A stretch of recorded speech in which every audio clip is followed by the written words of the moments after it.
प्रधानमंत्री, गृह मंत्री और रक्षा मंत्री तथा भाजपा के राष्ट्रीय अध्यक्ष और केंद्रीय सूचना और प्रसारण मंत्री सहित कई वरिष्ठ केंद्रीय मंत्रियों ने सीडीएस जनरल बिपिन रावत और उनकी पत्नी मधुलिका रावत को श्रद्धांजलि दी।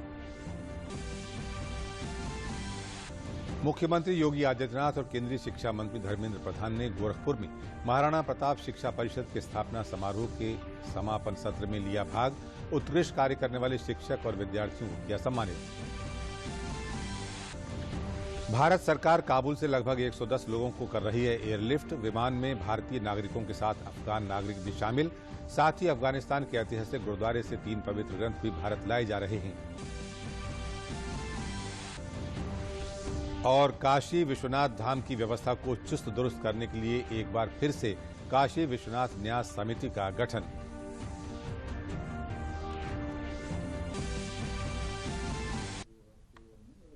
नमस्कार, मैं अशोक यादव और अब समाचार विस्तार से।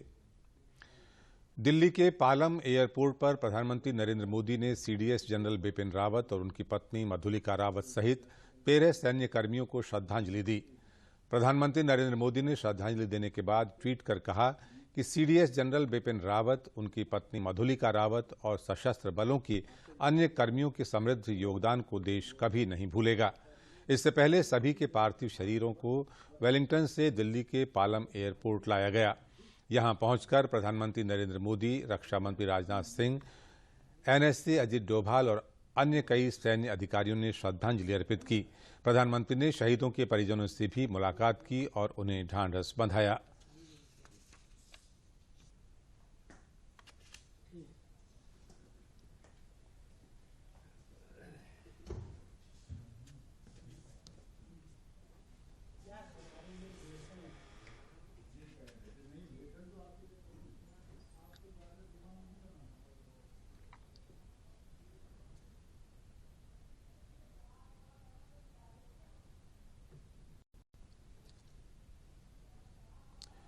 जनरल बिपिन रावत और उनकी पत्नी मधुलिका का आज दिल्ली छावनी के बरार स्क्वायर में पूरे सैन्य सम्मान के साथ अंतिम संस्कार किया गया।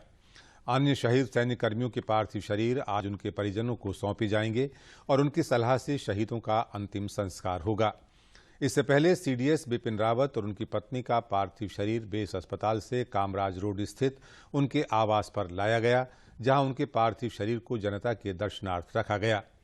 केंद्रीय गृह मंत्री अमित शाह, रक्षा मंत्री राजनाथ सिंह और उत्तराखंड के सीएम पुष्कर सिंह धामी सहित अन्य गणमान्य व्यक्तियों और आम लोगों ने सीडीएस जनरल बिपिन रावत को श्रद्धांजलि दी।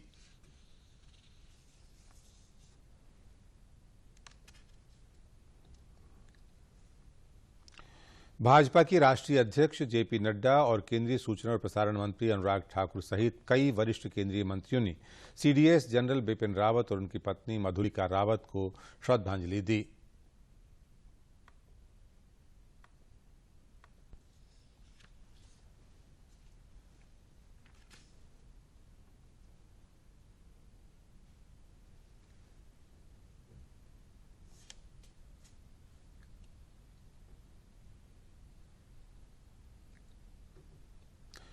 गोरखपुर में केंद्रीय शिक्षा मंत्री धर्मेंद्र प्रधान ने महाराणा प्रताप शिक्षा परिषद के संस्थापक सप्ताह समारोह के समापन अवसर पर महाराणा प्रताप इंटर कॉलेज परिसर में भाग लिया।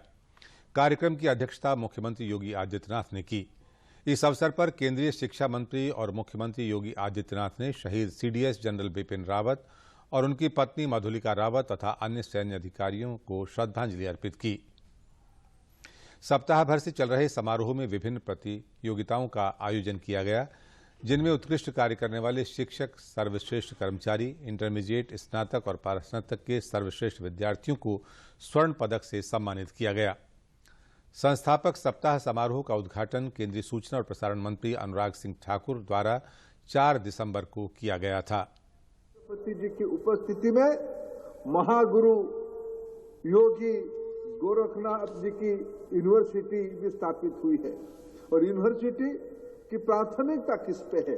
यूनिवर्सिटी की, नई यूनिवर्सिटी की प्राथमिकता आज के समय की, आज हम अभी पुष्पांजलि दिए भारत की सपूत लड़ाकू सेना सेनापति हम सभी के श्रद्धा के केंद्र मन आज भर रहा है कि ठीक 1 साल पहले इसी मंच पे मैं इसीलिए खुद को भी सौभाग्यशाली मानता हूं, सीडीएस बिपिन रावत जी की गरिमामयी उपस्थिति ठीक 1 साल पहले हुई। उनको आज हम श्रद्धांजलि दिए, हादसा हुई है। अभी अभी महाराज जी यहीं से उनको, उनके पार्थिव शरीर को हम सभी की ओर से अंतिम दर्शन करने के लिए, श्रद्धांजलि देने के लिए पहुंचे जाएंगे। मित्रों, उन्होंने 2 दिन पहले कहा था विश्व केमिकल वारफेयर के लिए, बायोलॉजिकल वारफेयर के लिए खुद को तैयार करे। मित्रों, जब परिवर्तन हो रहा है, विश्व की रणनीति भी परिवर्तन हो रहा है। ये कोरोना, ये बिना निस्संदेह, कोई संदेह के बिना ये कहा जा सकता है, ये एक प्रकार से एक बायो वारफेयर है। कौन कर रहा है, कैसे कर रहा है, आज विश्व के कई लोग, कई विद्वान उसके ऊपर चिंता कर रहे हैं। ओमिक्रॉन उसकी एक दूसरा रूप आया है। उस समय में समाज की आवश्यकता क्या है, इसको ध्यान में रखते हुए चिकित्सा सेवा पे नई विश्वविद्यालय काम करेगी। या विगत 1 वर्ष के दौरान जिन छात्रों ने अपनी प्रतिभा से अपना एक विशिष्ट स्थान बनाया है, विभिन्न प्रकार की प्रतिस्पर्धाओं में, प्रतियोगिताओं में उनका सम्मान करने के लिए आज हम सब यहां पर उपस्थित हुए हैं। लेकिन मुख्य महोत्सव के साथ ही हम सब यहां पर भारत माता के एक महान सपूत, देश के पहले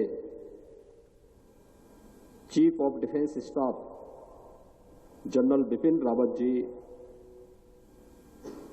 उनकी धर्मपत्नी Shrimati Madhulika Rawat ji, brigadier Lidder wing commander Prithvi Singh Chauhan और अन्य सैन्य कर्मियों के अभी 2 दिन पूर्व एक हेलीकॉप्टर क्रैश की दुर्घटना में दिवंगत होने पर उन्हें विनम्र श्रद्धांजलि भी अर्पित कर रहे हैं। विंग कमांडर वरुण सिंह, जो इसी पूर्वी उत्तर प्रदेश के देवरिया के निवासी हैं, गंभीर रूप से घायल हैं। उनके शीघ्र स्वास्थ्य की कामना करने के लिए भी आज हम सब यहां पर एकत्र हुए हैं। भारत सरकार काबुल से लगभग 110 लोगों को एयरलिफ्ट कर रही है। इन 110 लोगों को लेकर एक विशेष विमान पहुंच रहा है। इन 110 लोगों में भारतीय नागरिकों के साथ अफगान नागरिक भी शामिल हैं। इनके साथ ही अफगानिस्तान के ऐतिहासिक गुरुद्वारे से 3 पवित्र ग्रंथ भी भारत लाए जा रहे हैं। भारतीय विश्व मंच के अध्यक्ष पुनीत सिंह चंडोकी ने प्रधानमंत्री नरेंद्र मोदी को काबुल में फंसे लोगों को एयरलिफ्ट करने के लिए आभार व्यक्त किया है। प्रदेश के किसानों ने दिल्ली के बॉर्डर पर चल रहे किसान आंदोलन के स्थगित होने पर खुशी जाहिर की है। नोएडा में भी स्थानीय निवासियों ने किसानों के आंदोलन को स्थगित करने की घोषणा का स्वागत किया। इससे पहले कल रात हुई घोषणा के अनुसार दिल्ली के बॉर्डर पर चल रहा किसान आंदोलन अब स्थगित हो गया है। इसकी संयुक्त किसान मोर्चे की ओर से औपचारिक घोषणा कर दी गई है। संयुक्त किसान मोर्चे ने दिल्ली हरियाणा के सिंधु बॉर्डर पर अहम बैठक के बाद किसान आंदोलन को स्थगित करने का ऐलान किया। इसके साथ ही बताया कि 11 दिसंबर से किसान बॉर्डर से हटना शुरू करेंगे। सरकार की तरफ से लिखित पत्र मिलने के बाद किसान इस फैसले पर सहमत हुए हैं, लेकिन 15 जनवरी को किसान मोर्चे की फिर बैठक होगी, जिसमें स्थिति की समीक्षा की जाएगी। और हर महीने इसकी समीक्षा करते रहेंगे। 15 जनवरी को फिर एसकेएम की मीटिंग बनाई है। किसानों द्वारा आंदोलन स्थगित करने की घोषणा का बाराबंकी जिले के किसानों ने स्वागत किया है। उन्होंने प्रधानमंत्री नरेंद्र मोदी को भी किसानों की मांगे मानने पर धन्यवाद दिया। बहुत ही खुशी की बात है कि हमारे किसान भाइयों का धरना प्रदर्शन समाप्त हो गया और बहुत बहुत शुभकामनाएं कि हमारे प्रधानमंत्री जी ने हमारी मांगों को माना और उनको हम बहुत बहुत धन्यवाद देते हैं कि उन्होंने किसान भाइयों की समस्याओं को सुना और समझा और ये चल रहा विरोध प्रदर्शन जो था वो खत्म हो गया। आज हम किसानों के लिए बहुत खुशी का दिन है।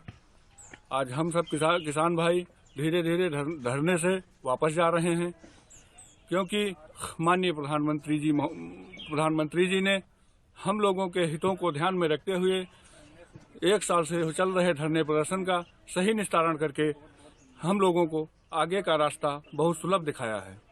लिए खुशी का दिन है। आज हमारे किसान भाई आंदोलन से धीरे धीरे घर को जा रहे हैं। अतः मैं उन सब किसान भाइयों को बहुत बहुत धन्यवाद देता हूं। मैं माननीय प्रधानमंत्री जी को बहुत बहुत धन्यवाद देता हूं जो इस मसले को सुलझाकर समाप्त किया।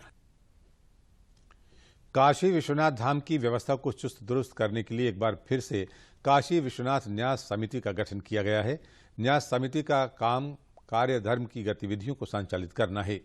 न्यास समिति के अध्यक्ष और सदस्यों से खास बातचीत की दूरदर्शन संवाददाता हरिकेश बहादुर ने।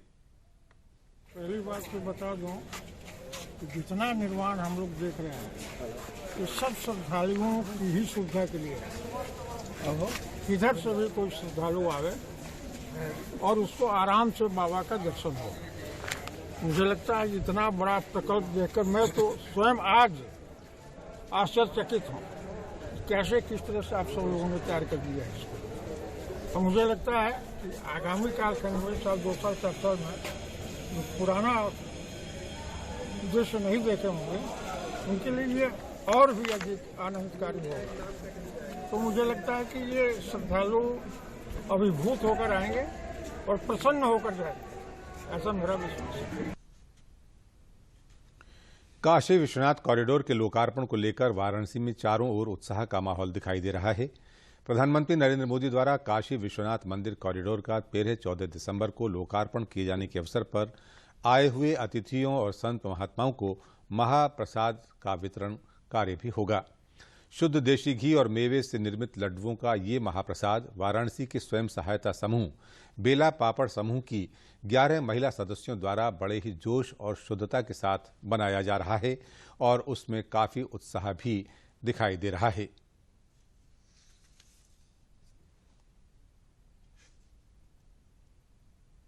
इसमें जितने भी गणमान्य व्यक्ति हमारे साधु संत और अन्य जो आमंत्री काशी विश्वनाथ धाम के लोकार्पण के समय आएंगे उनको सभी को लोकार्पण के पश्चात प्रसाद वितरण की सुविधा बनाई गई है, जिसमें वो अपने नियत स्थान पर बैठकर प्रसाद ग्रहण कर पाएंगे। और जो इतना बड़ा ऐतिहासिक काम हो रहा है माननीय प्रधानमंत्री जी के पूरे विजन और उनकी कल्पना और उनकी प्रेरणा से उनका एक जो पूरा लोकार्पण हो रहा है उसके पश्चात प्रसाद ग्रहण करके हम लोग अनुग्रहित हम लोग होंगे कि वो हमारे साधु संत महात्मा और जितने भी हमारे यहाँ पर आमंत्री आएंगे वो काशी विश्वनाथ धाम का प्रसाद ग्रहण करके जाएंगे। ऐसा सुनने में आप ये काफ़ी काशी वासियों के लिए काफ़ी हर्ष की बात है कि जो इतने दिन से जो काम प्रगति पे था उसको मोदी जी ने इस मुकाम पे पहुँचा दिया कि आज काशी की पहचान पूरे विश्व में हो रही है।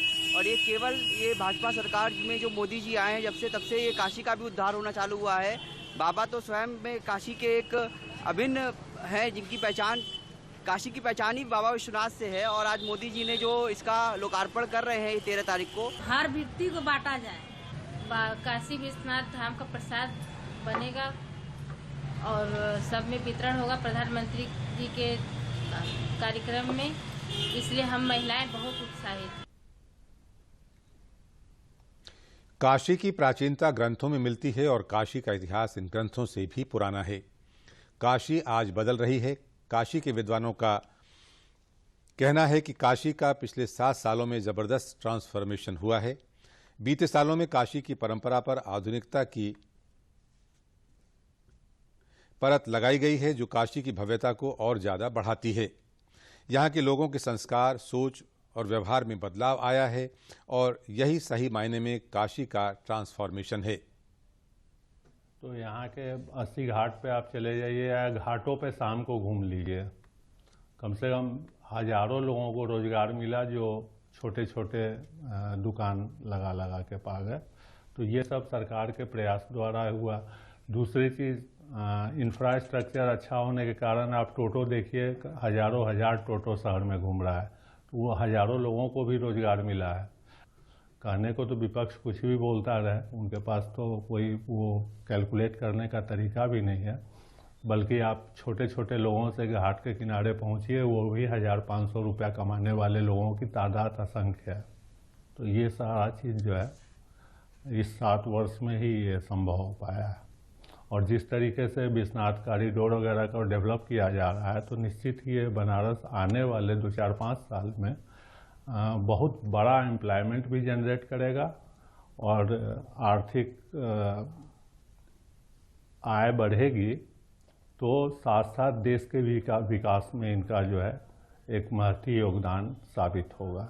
पंडित मदन मोहन मालवीय ने विश्वविद्यालय की स्थापना के समय कहा था कि यह विश्वविद्यालय प्रतीचि और प्राची का मेल सुंदर होगा। प्रधानमंत्री नरेंद्र मोदी ने मालवीय जी के इस सपनों को साकार करने के लिए 100 वर्षों बाद काशी को बनाया कि काशी प्रतीचि और प्राची का मेल सुंदर हो जाए। काशी पिछले 7 सालों में लगभग बदल चुकी है।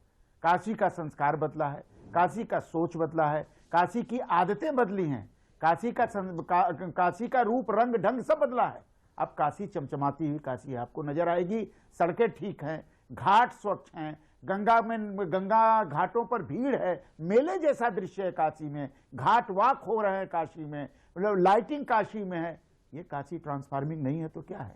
दशाश्वमेध से लेके गोदोलिया तक का जो रूप है, वो किसी ने काशी के बारे में सोचा नहीं था कि वह अद्भुत काशी का रूप हो जाएगा।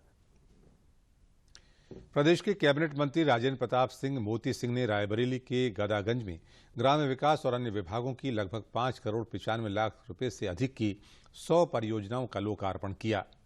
इन परियोजनाओं के लोकार्पण से Deenshah Gaura block, Dalmau block, Unchahar block और रोहनिया ब्लॉक के लाखों लोगों को लाभ होगा। जनता को संबोधित करते हुए उन्होंने कहा कि देश में प्रधानमंत्री नरेंद्र मोदी और प्रदेश में मुख्यमंत्री योगी आदित्यनाथ के नेतृत्व में सबका साथ सबका विकास के मूल मंत्र पर सरकार काम कर रही है। विपक्ष पर निशाना साधते हुए उन्होंने कहा कि ये केवल अपना विकास करेंगे और अराजकता फैलाएंगे। हम विकास करेंगे, बहुमत की सरकार 4.5 वर्ष से चला रहे हैं। 2022 में उससे ज़्यादा बहुमत की सरकार हम बनाएंगे। विपक्ष के लोग, और विपक्ष में मैंने अभी कहा ना, औरंगजेब साहब का नाम लिया, शाहजहां का नाम लिया, तो हम तो राम की संस्कृति के हैं, जो राजा दशरथ की आज्ञा पर अपने राजपाट को छोड़कर 14 वर्ष तक वन में रह सकते हैं।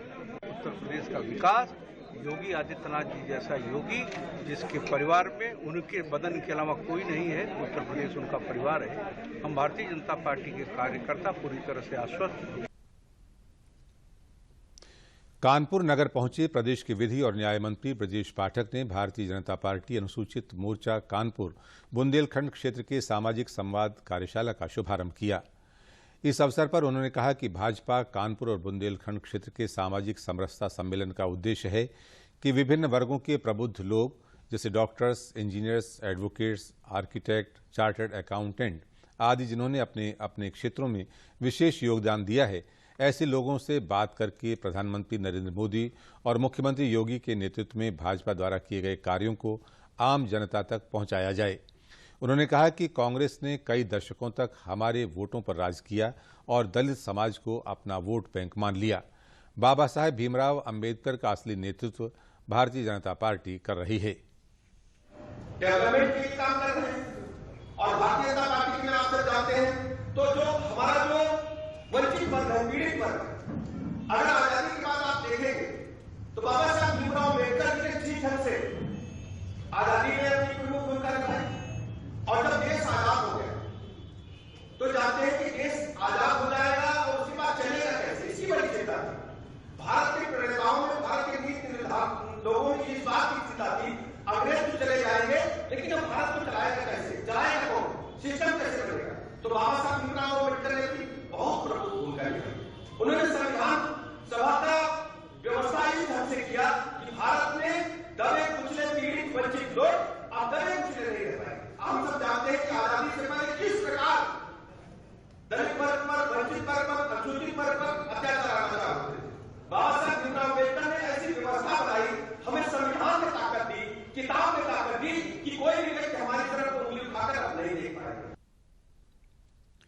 गाजीपुर के प्रगतिशील किसान ने वो कर दिखाया है जो आम किसानों के लिए असंभव सा दिखाई देता था।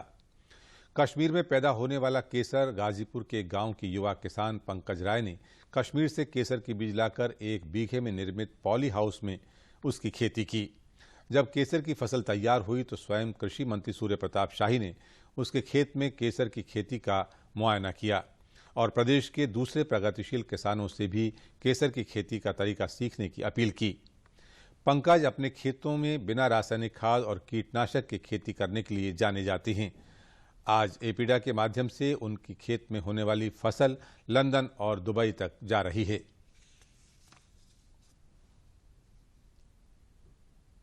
पर मैं 4 साल से ऑर्गेनिक खेती कर रहा हूँ और प्रेरणा हमको जब पंजाब और उस साइड के लोग रासायनिक खेती करके उत्पादन भी उन लोग का कम हो गया और धीरे धीरे उन लोग को कैंसर जैसी घातक बीमारियां होने लगी, तो उसी को सोचते हुए और चूँकि हमारी सरकार की भी प्राथमिकता है कि आप ऑर्गेनिक खेती में हैं, तो मैं 4 साल से इसकी ऑर्गेनिक खेती कर रहा हूँ।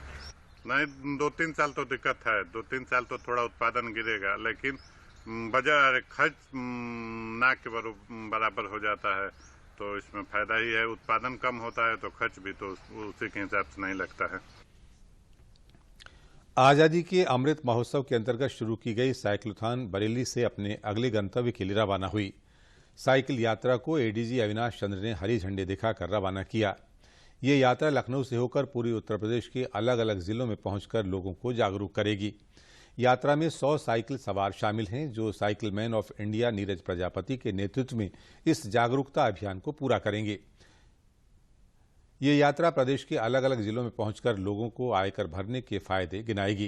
कार्यक्रम में शहीद सीडीएस जनरल बिपिन रावत और उनके साथियों को श्रद्धांजलि भी दी गई।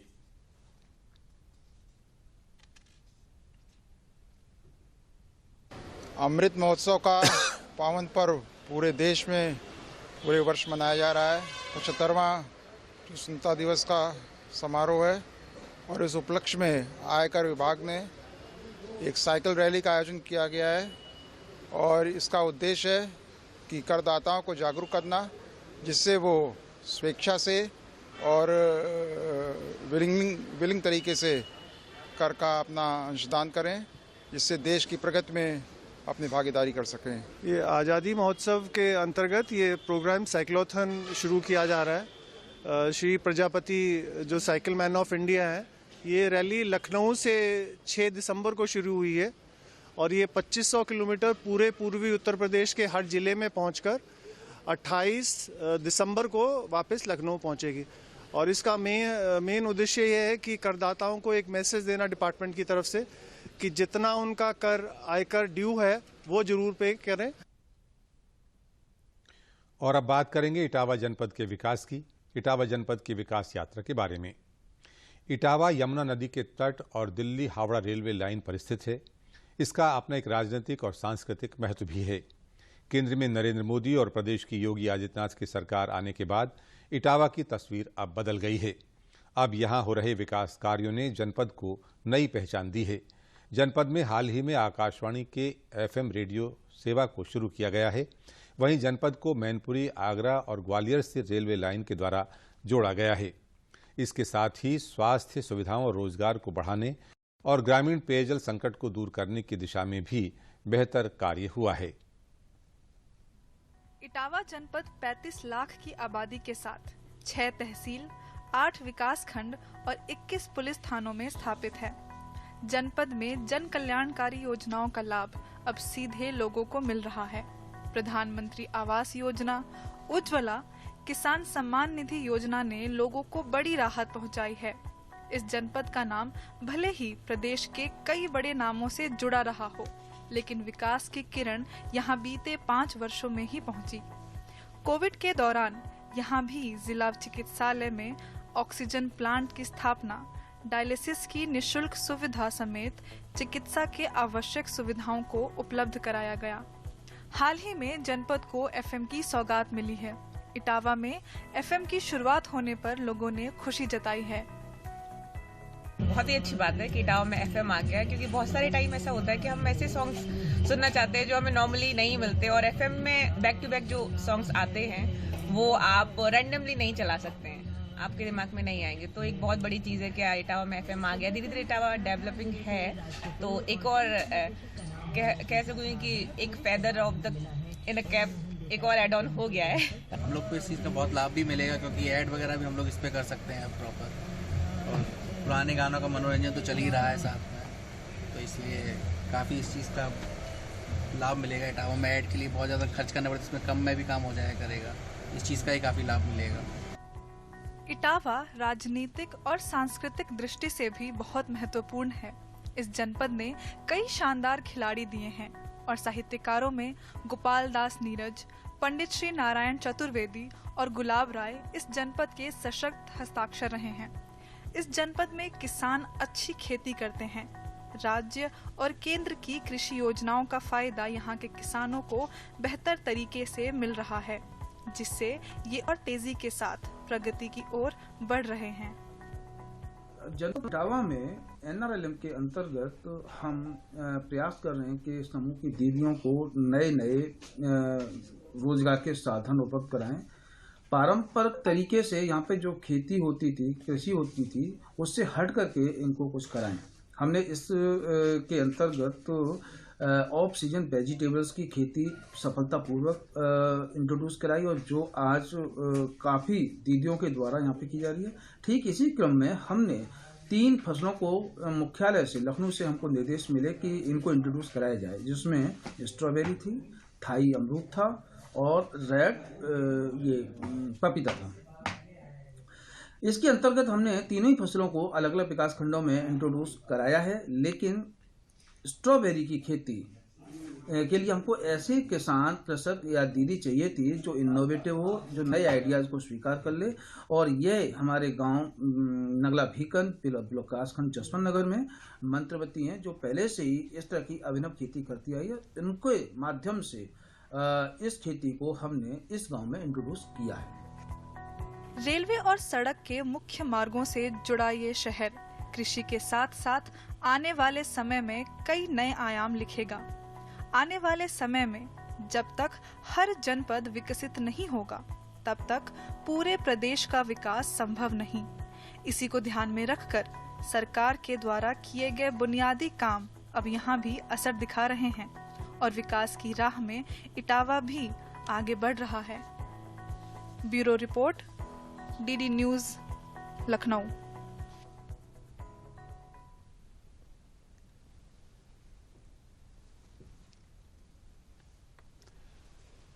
अब आप दूरदर्शन न्यूज उत्तर प्रदेश के समाचार बुलेटिन और समसामयिक विषयों के कार्यक्रमों को हमारे YouTube channel DD news UP पर देख सकते हैं। इसके लिए आपको लॉगिन करना होगा www.youtube.com/ddnewsup।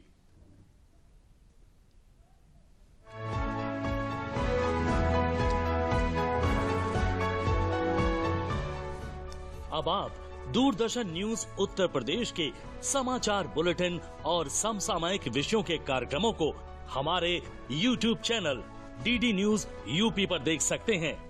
इसके लिए आपको लॉगिन करना होगा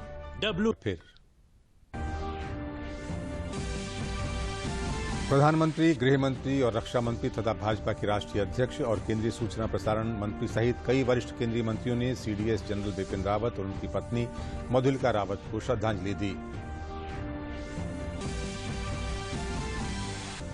मुख्यमंत्री योगी आदित्यनाथ और केंद्रीय शिक्षा मंत्री धर्मेंद्र प्रधान ने गोरखपुर में महाराणा प्रताप शिक्षा परिषद के स्थापना समारोह के समापन सत्र में लिया भाग। उत्कृष्ट कार्य करने वाले शिक्षकों और विद्यार्थियों को किया सम्मानित।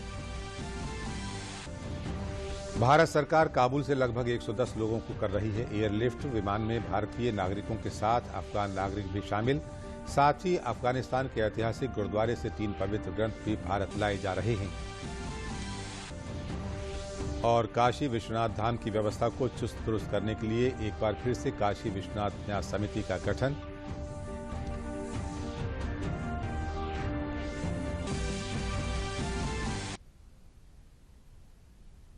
समाचारों में बस इतना ही, लेकिन चलने से पहले एक जरूरी बात। कोरोना का खतरा अभी भी है, इसलिए मास्क पहनें, उचित दूरी बनाकर रखें, भीड़भाड़ से बचें और समय समय पर हाथ भी धोते रहें। नमस्कार।